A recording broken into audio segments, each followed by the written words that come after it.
Hi. Hi. I wasn't sure if it was gonna work. Well, this is my first time, so I'm a newbie going live with Perfect. somebody else anyway. So, They make it pretty easy. I just feel like sometimes if you have a bad connection or I don't know, sometimes it can just kind of be confusing. well, and I made sure I turned the Wi-Fi off in my house because it comes in and out. So, uh, Oh, smart.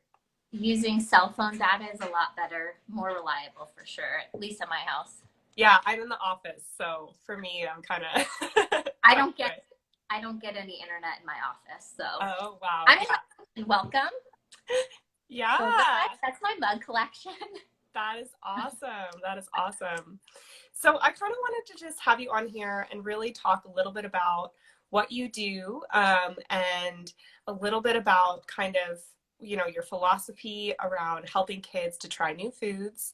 And yeah, just tell us a little bit about yourself. Sure. So my name is Danny. Thanks so much for having me here and inviting me to be on your show and celebrate food. I am a registered dietitian and I have a master's in health communications. I'm actually a certified specialist in sports nutrition and I'm a certified diabetes educator. But we're a military family, so we've moved all over and I've had these varied experiences, but my favorite work has always been with kids. And we moved to Germany 5 years ago, and I couldn't work full time, and I had been trying to get a book published, and I just decided I'm doing it myself. So I hosted a successful Kickstarter campaign and raised money to start a food literacy publishing company based out of the ideas that working with kids and my experience on how to get them to try new things. So all my work is a little bit different than the average dietitian. Most dietitians focus on working with parents and how to support parents on their journey of helping their kids to try new foods. But my goal really is focused on the child themselves and getting them excited to explore new foods and have fun with food. So that's really my approach. That is so awesome. And I feel like when I went to your page, it was just so evident that, like, I mean, you really do kind of understand what relates to kids and you really do understand, like, how kids learn, which is super cool because I think oftentimes, like, we as parents and guardians are just, we sometimes have higher expectations for kids Yes. than, than we realize. Yeah, than we realize. And yeah, yeah. We sometimes have higher expectations for kids than we realize. And so that is definitely one of those things where I think, you can kind of bridge that gap with what you Yeah. do. And I think that that's really awesome because, one thing I want to ask you too, how do you feel when someone says like, don't play with your food? Because like we kind of grew up in a generation and an era where I was told that sometimes at the table. And it makes sense for sometimes, there are certain times, where we don't want them just playing with their food and just, making a Sure. mess. We don't want Absolutely. them when it's mindless and we're done eating and they're playing with food, it's obviously okay to end the meal. But there are other times where we can interject play and interject Absolutely. just learning and interject education, but in a Mhm. way that supports their learning in a positive environment. And so, how do you feel kind of when someone is like, don't play with your food or we shouldn't do this kind of thing with food? Yeah, I mean, I'm assuming we are of a similar age and era, which means our parents grew up in a similar environment, which means they instilled the same kind of beliefs and lessons about food on us. So their parents grew up in the Great Depression, so they kind of had this no waste kind of feel, and the meal was the meal, and everybody just going to sit, and it was sort of a formal environment. And I think we've kind of transitioned to today to be a little bit different. Did you have to sit at the table until you finished all your food when you were a kid? For me, they were pretty good about that, and it was Yeah. just rare because I feel like that was still in my kind of generation. Okay. Um, I I think they just always knew my eating habits, and they knew Mhm.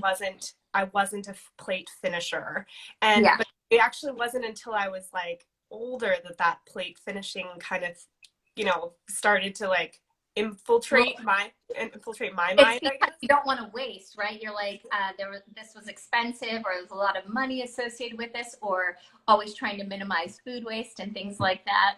Yeah. Yeah. So, here's the thing. So my work focuses on making fun food experiences. So I bring a lot of STEAM education into food and experiences. So it could be at the table, it could be outside of the table. And for those of you who aren't familiar, STEAM is science, technology, engineering, arts, and math. So if you've seen STEM education, this just adds the art piece, which I really think, and maybe I should take this offline, being a little more serious. We're talking fun. I'll keep it on. Okay. By the way, this is I have a lot, an entire free resource library, and this is one of the free printables. My daughter has one that she made rainbowed, because you can print it black and white and color it. There's a tutorial how to make it. It's a cereal box. Oh, perfect. But I didn't color mine. Mine is I envision I call it my food explorer hat. Yeah. So I put my food explorer hat on and I'm in search of delicious. That's my I like That to is have so fun with cute. food. So anyway, all the things that I do with food are not only fun food experiences, but we also bring in this idea of how can we get kids engaged to have fun with food. And I really believe STEAM education, one element from each of those things can really inspire a child to interact. I don't know, do you work with extreme picky eaters like Afrid and things like that? Yeah, I haven't had as many Afrid clients, but that's mostly because usually they're getting a little bit more. They're getting the next level of care from, intensive care. For me, it's funny that you say that, the kind of STEAM education is I actually have plans where I interject with my clients, essentially activities and food experience activities that I interject along with like what I teach and the framework that I teach for helping kids with extreme picky eating. So I actually do that as a way to kind of, it's like a stress relief for me and for the families, just because sometimes there's just so much pressure on getting them to eat. And that's 100. And so exactly. So I don't do one-on-one educations.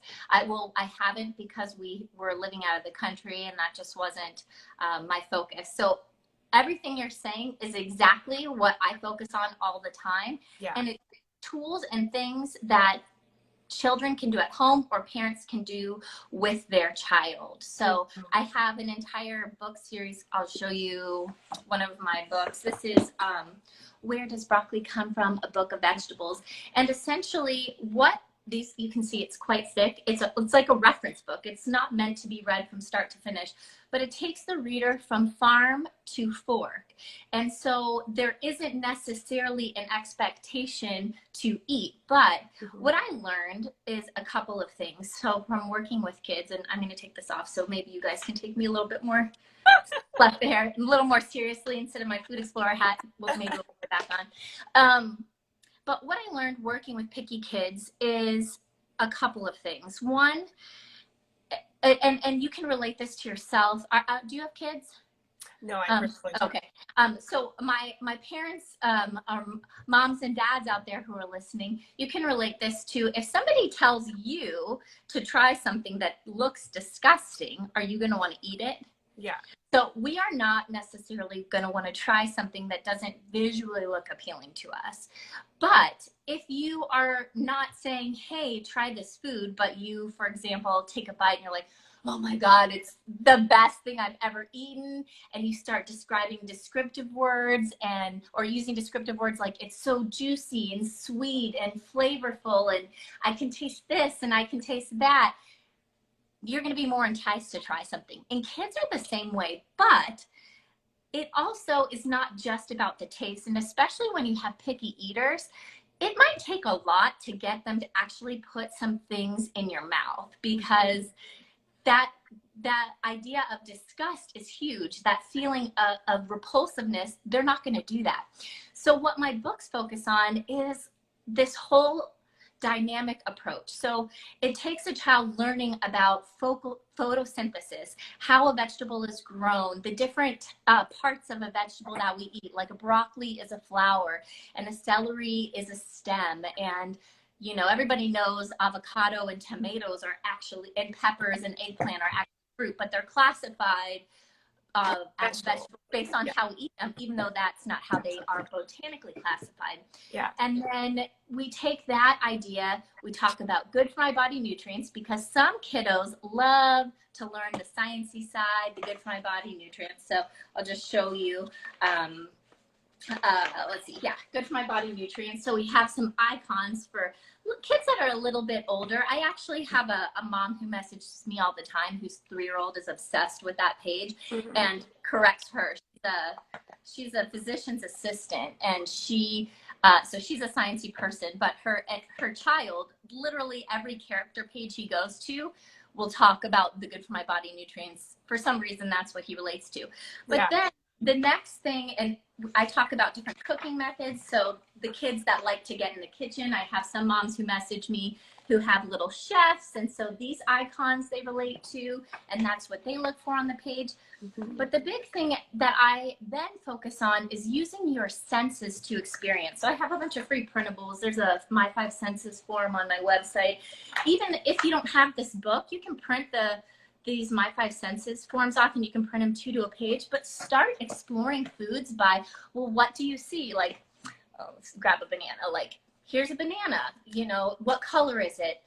What else do you see? Oh, it's speckled. Oh, what does it smell like? It smells a little bit sweet. What does it feel like? It's kind of smooth, it's soft. It's squishy.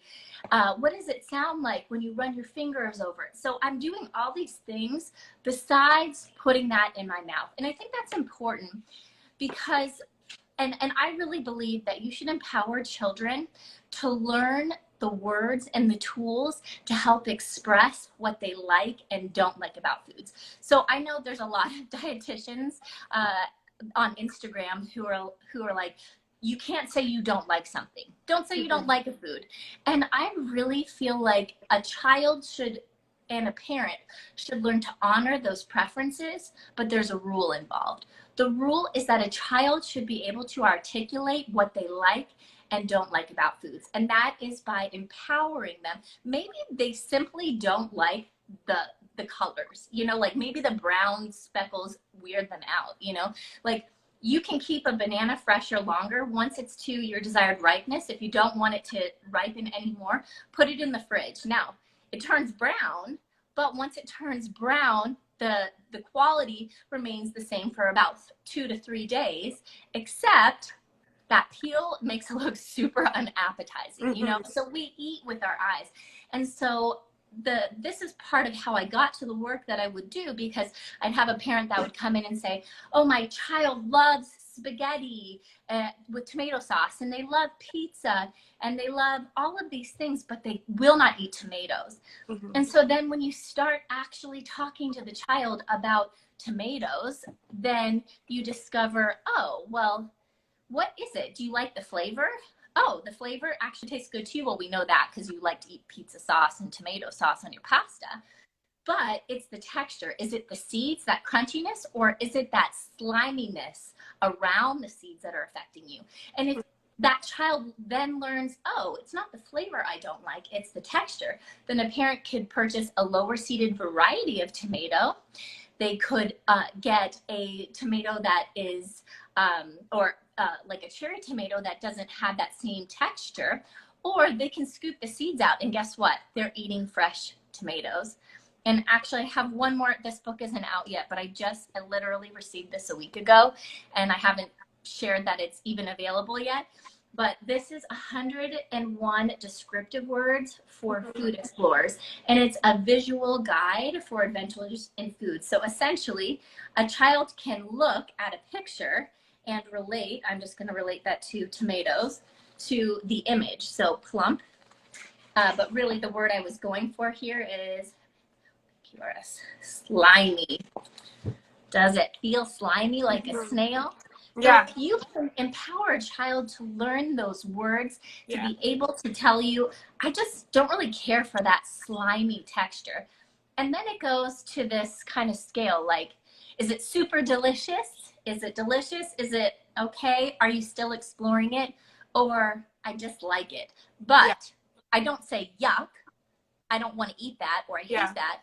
I just like it because those crunchy seeds with the slime don't really appeal to me. They are Yeah. not to me. They don't make my tummy happy. You Yeah. know, my 3-year-old would say, I don't like this. And it's so funny because she's starting to really use these descriptive words to tell me, like, she definitely tells me what she likes. Mm-hmm. And she definitely tells me what she doesn't like. So I kind of have to engage her for the kind of in between. But she can start telling me things about those foods that are, um, you know, that are unique and how those preferences affect those foods. Yeah. So one more example is my 3.5-year-old hates mushy, and Mm-hmm. I've known that before she could even talk because she likes banana chips, hates banana. She Bananas. cannot stand that mushy Yeah. texture. She likes banana flavor, but if it's a very firm banana, she'll start to eat it, and she really wants to like it because it's my husband eats at least one banana every day. So you see her keep trying, but I'm never like, hey, you should eat this banana. I Yeah. don't eat off. I'm like, oh, we're having banana. I have it on the table. Oh, do you want Yeah. some? And if it's firm, she'll eat it. And if Yeah. it's not, she won't. Same, she just started sometimes enjoying avocado. Mm-hmm. I sort of Sorry. like said keep it because it was more for me. But anyway. Yeah. Those are all awesome. We do have one question. I'm going to kind of try to answer it the best I can. So it's, what are some things you can do for a child under 1 to avoid picky eating? So for me, what I talk about with a lot of my clients with, you know, sometimes you can't always avoid picky eating. Sometimes you can kind of maneuver it and strategize around picky eating. But there are times where selectiveness definitely occurs, usually in that 2 to 4 year range. But in terms of, you know, what ways as a 1-year-old you can do is probably one of my top ways is making sure that the parent is never stopping exposing their kid to new foods. So whether it's on the table or whether it's in front of them or whether they're just interacting with it, they don't have to eat it, but it's on, you know, it's in their presence. It's exactly kind of like what Danny's talking about, where we're still learning about the food, we're still talking about it. And I actually recommend parents even do this with foods that they don't themselves love, just because you don't know if your kid will love them. For example, for me, one example that I have is I was 4 or 5 years old and I asked my parents to try sushi. And my parents were like, what? We don't eat sushi. Like, where did you find it? And I was just at the grocery store and I saw the little packages of the sushi. And I was like, I knew I loved rice. Yeah, I knew I loved rice, but I hadn't tried it and it just looked so nice. So I was like, I want to try that. And I've always loved sushi. My parents have never loved sushi. So I think the one thing I can say is just keep exploring foods. And then just the way Danny is talking about foods, you know, talk about the sensory experience of it, talk about the words, like using descriptive words doesn't necessarily mean adding moral value. So what Danny was talking about in terms of not using the word yuck, also not using the word bad. Right. I don't like to use the word bad because what is bad? Like, what is a bad food? It's so relative, and there's not really this kind of, you know, what is bad for one person can be good for another person. And that goes across all spectrums of food, all different kinds of food. And so that's one thing that I like to say is kind of keeping food neutral and literally just using the descriptive words, the colors, the phrases, what Danny's talking about with science behind it, or maybe the mechanism, how it's grown.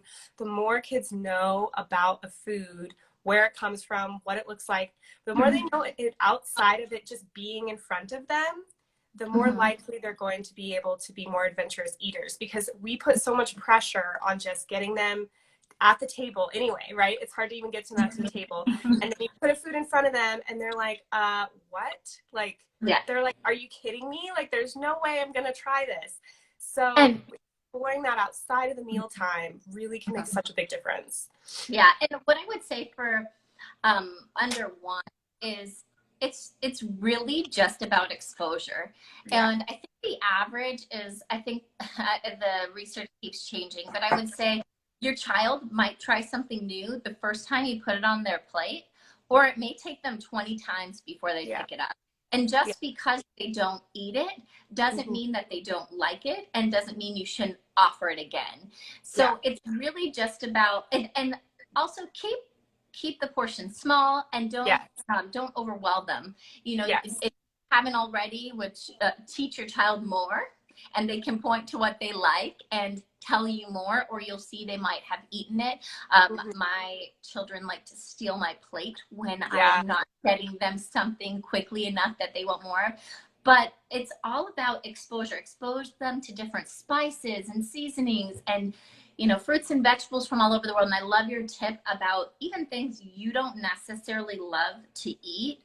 Hmm. It's still important to expose them to, because those are things that are going to expand their palates, Yeah. even if not your favorite. Now, another piece is mirroring and eating those things, but I still think Yeah. exposure, and also as your kids get older, creating more opportunities for fun with food Yeah. outside of the table with zero expectation to eat is the Yeah. key to really improving the likelihood that a child will eventually try it. Yeah, because I really do think so many parents for me, and I do work with mealtime strategies with Mm-hmm. parents, and that is something that I work with, and but if I'm being candid, sometimes some of the mealtime strategies are almost like a little too late, to be honest. Like you're at that point, like mitigating a tantrum, or you're Mm-hmm. mitigating a big reaction or a big feeling Yeah. and about that food. And so really you're just like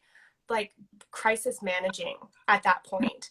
And it's Yeah. not Mm-hmm. really actually like developing that positive experience, like what you're talking about, and that Right. positive mindset around that food. And I Right. think that that is just like, I don't know. I think it's one of the things, to be honest, that's why I have you on here, is because I think it's one of the things that's missing from like pediatric nutrition. Like we have all of these different strategies. We have all of these different, ideas on what to get on the plate. And we know like what to serve kids, right? Like we know what to serve Mm-hmm. them, but like Right. it's one of those things where then all of a sudden you get it on the plate and you're just like, why won't you eat it? Right. So I Right. think that this is actually one of the things that I think is really missing from pediatric nutrition, that's just really overrated.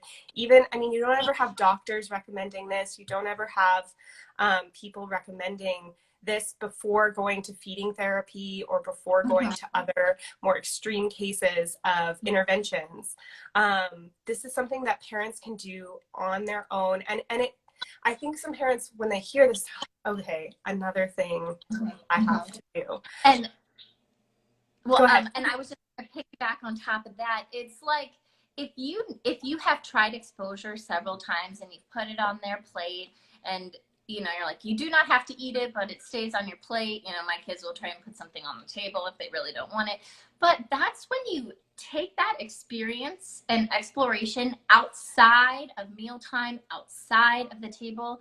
It's as simple as bringing your kids with you to the grocery store, which is kind of touchy right now, because, Yeah. well, at least with my toddlers, because I don't want to bring them to the grocery because they touch everything, and all of the increased risk for virus and contamination, whatever. But bringing them to the grocery store, part of my books is teaches kids how to pick, store, and eat. So you can take the book with you. You can I honestly use my own book for picking things properly at like farmers markets and things like that, because I can't remember it all.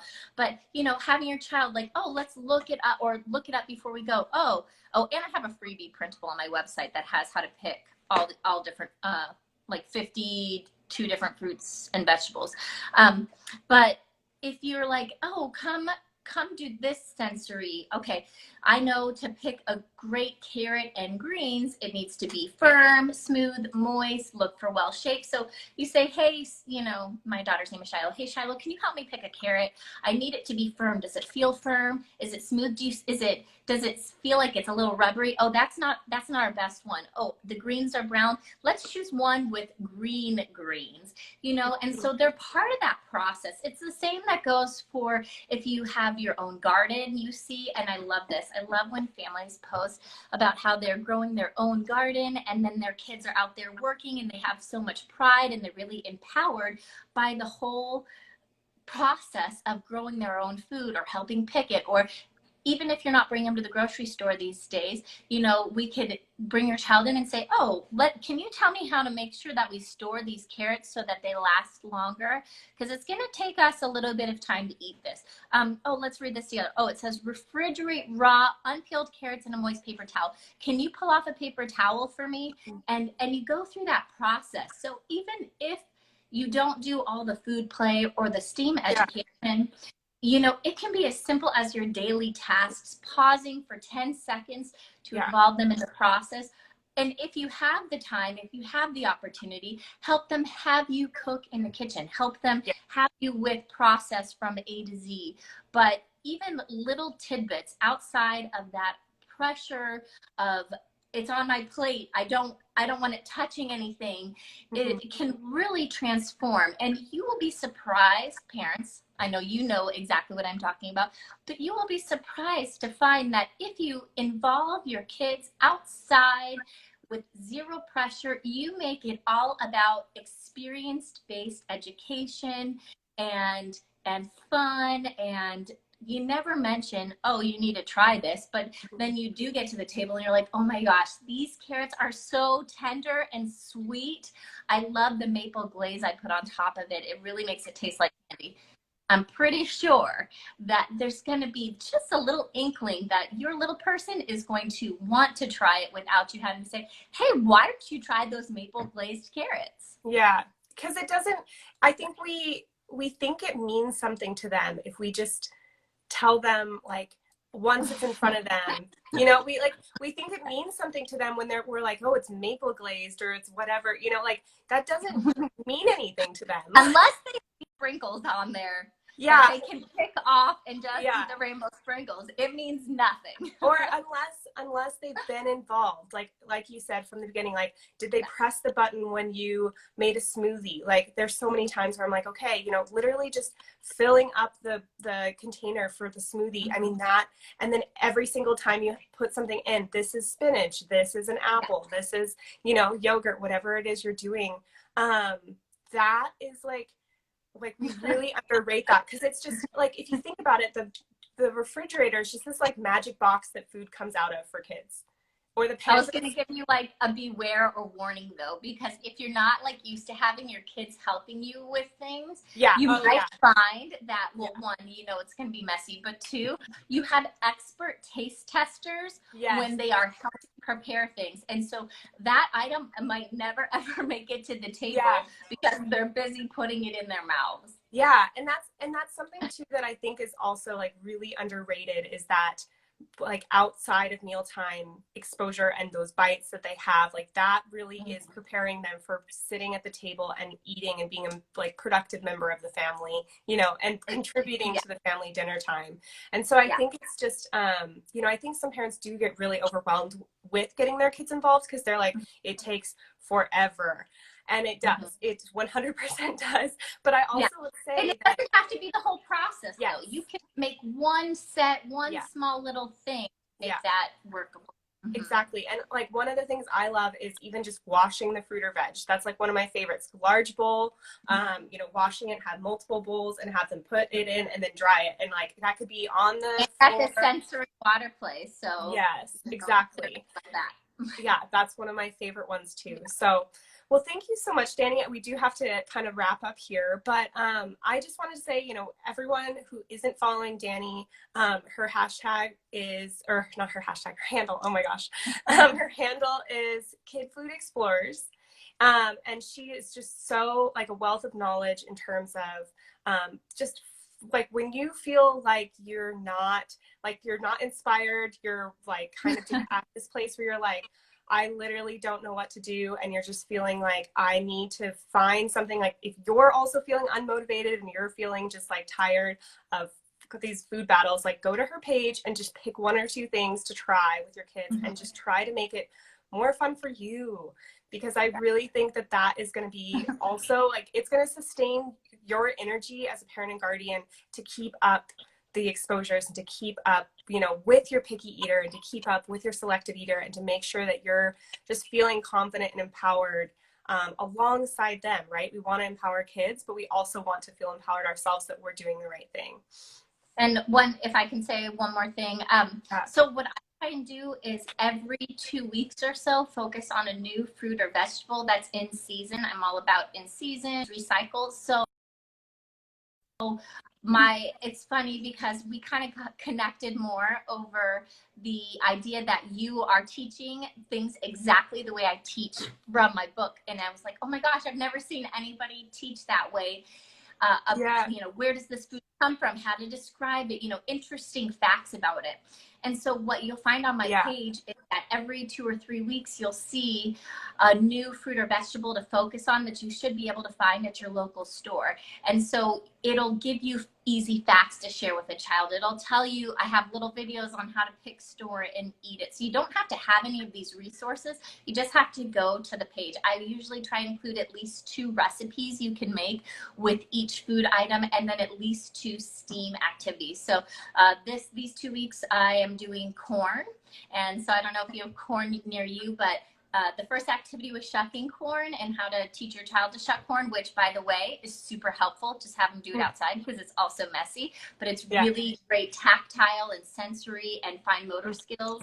And then the one I just posted today is making corn husk dolls out of the corn that you just shuck. And my daughter love that. Like, they call them their little dollies. I have like pictures of them like kissing their dollies and like walking around with it. And now that they're dried out, I'm like, okay, these bad boys can't be in the house. But anyway, so my point is that you don't have to have any extra resources. You can just go on the page and kind of scroll through and see the play of in-season food to help guide you with new exposures. You don't have to come up. Nothing I do is ever super elaborate. It should be simple. It should be easy. It should be fun. And it doesn't have to add extra time to your day. Okay, the dolls will, unless your kids are like 6 and up.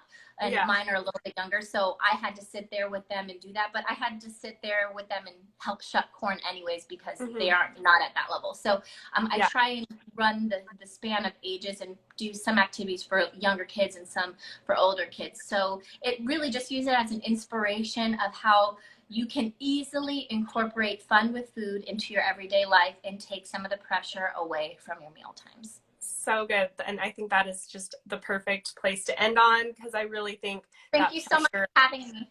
I really think that pressure just it builds up, and we get to a point where we feel so hopeless. And you also, it's so much better to interject positivity and fun at that point when you're feeling hopeless, because it does keep you motivated to keep going. So thank you so much, Danny, and please check out her page. She has some great ideas, and you'll probably be seeing her around. All right, have a good one. Bye. Thank you. Bye.